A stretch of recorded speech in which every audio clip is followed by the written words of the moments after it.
Hello students, in this video we are going to understand some basic of Gravit with a basic explanation of interface, and we will also see that if we can create some design using basic tools and technique. So when you open up Gravit, it will ask you to choose a screen size. Here you have several options to choose from. For example, first one at the very top, which you can see, is that you can give a manual size, any custom size, whichever you want to give to your workspace. You can define here.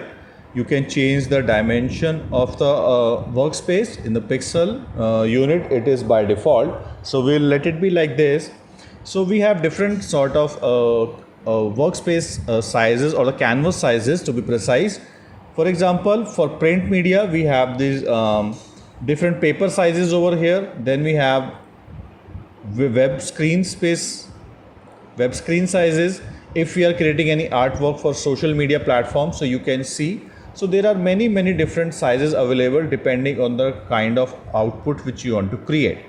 So for the time being, I will simply choose a website size such as this one.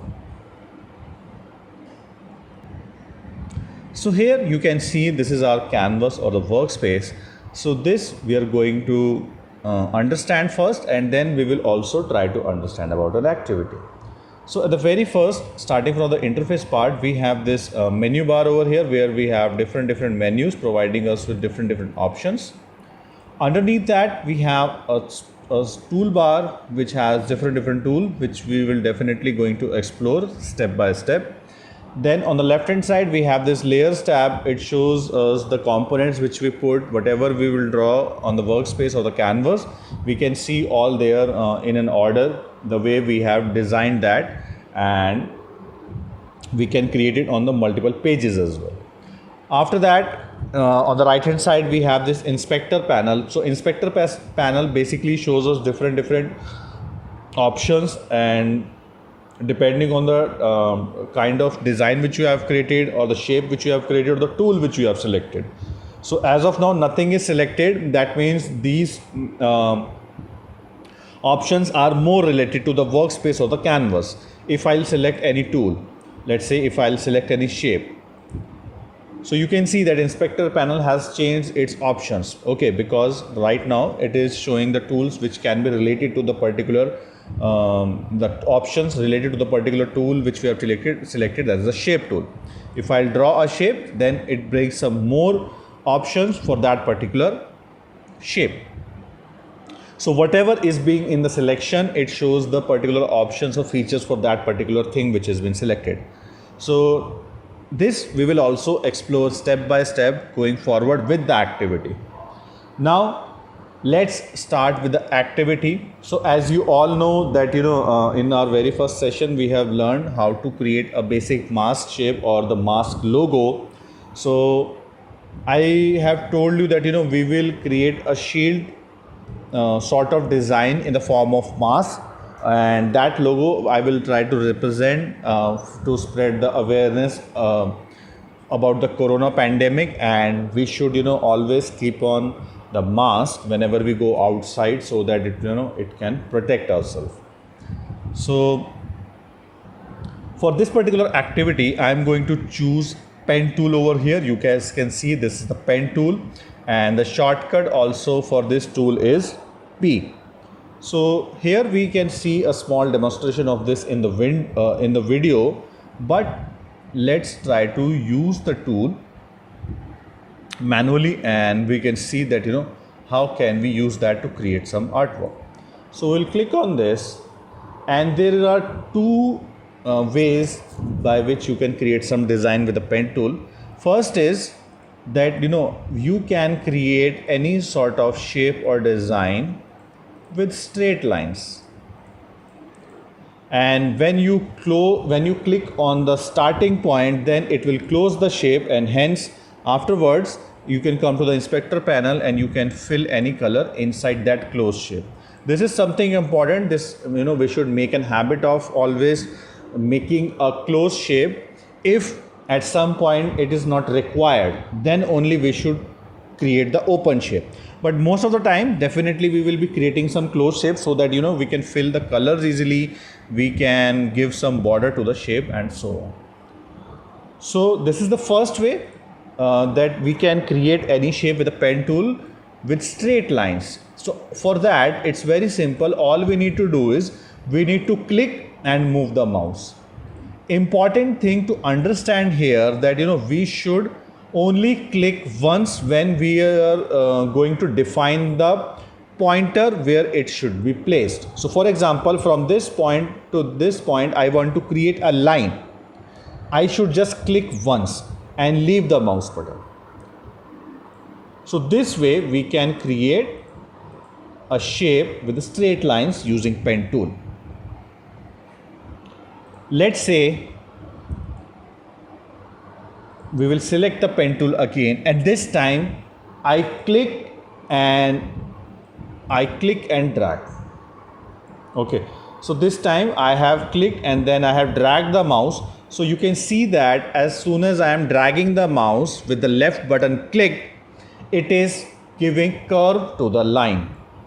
So if at any point you feel like that you want to create a very deformed sort of shape or any shape which has some curve, so you can click and drag with each point. By the way, this is called node. So at each node if you click and drag, then it gives curve to that line. Now we have understood two ways that we can create a straight line shape with the pen tool and curve line shape also. So starting with the pen tool, first I will try to create a straight line shape. Now for that it's very simple. I need to click first, then I will drag it to the bottom, and here Gravit gives us an advantage to understand how can I create the straight line. So for that all I need to do is I need to just press shift and it will automatically create a straight line for me. You can see that my cursor or my pen tool is not straight. Starting from here it is at an angle, but the line is being straight because I have pressed the shift key. If I'll move my pointer further, then it will make a straight line in a diagonal angle at the 45-degree angle, and if I'll move it more upwards, then it will make a horizontal line. So this way with the shift key you can define that what kind of line you want to create in any direction. For this particular activity I need a vertical straight line, so I will keep line downwards like this, and then I will click to define the length of this particular line. Then I'll move my mouse somewhere over here and I'll click once, and then I'll simply just close the shape by clicking finally on the starting point. Now I am done with the shape. This is the pointer tool to select the shapes, and we can, after this we can move the shape, we can change the shape's size at any point if we feel. Yeah. All right. Now as you can see that when your shape is selected, we have created with 3 pointers or 3 nodes. Now with the pointer tool we get the control to select the entire shape. We can move the entire shape and we can change the size of the entire shape. Now what if I just need to select those nodes, and by that I can change the shape as well. So for that you need to choose a different tool from the toolbar. So we'll come on this pointer tool, and there we have this small arrow. We'll click on this, and there the next tool in the line is sub select. So as soon as I'll select this, now that entire selection of the shape has gone, because with this you cannot select the entire shape. You can actually select the individual nodes and you can move those. So basically it gives you the control to change the size or the shape of these nodes and some other values of these nodes. So basically to control the nodes you should always choose the sub select, or to control the entire shape you should choose the pointer tool. Now with the sub select tool what I will do is I'll make some changes in these nodes, and then maybe I can change the shape as well. Let's see how. I will select this node first and then I'll come to the inspector panel and let's see what options it is showing me for this particular selection, that is a node. So here we have some position, size, angle, anchor, everything, but we need to focus for this particular activity on this joint option. So basically it is showing that with the node you can create different type of joints. So first one we have the straight joint, which is by default. If I'll select the mirrored, so what it will do, it will first of all give the curve to the line, and with the curve you can see that along the node we have this handlebar. So with this I can control my curve, as you can see. If I'll increase it, it will make the line more curvy. If I'll decrease its size, the curve is not going to be that much. And by the name mirror, you can see that, if I'll make changes on the one side of the handlebar, it will do the opposite on the other side of the curve. So this way it is called mirror. So we'll undo that like this. Yeah, come back to its original position. Next one we have disconnected. So I'll select this, and now you can see that it has not given any curve to the line as of now, but it has provided these handlebars by which we can give the curve to the line.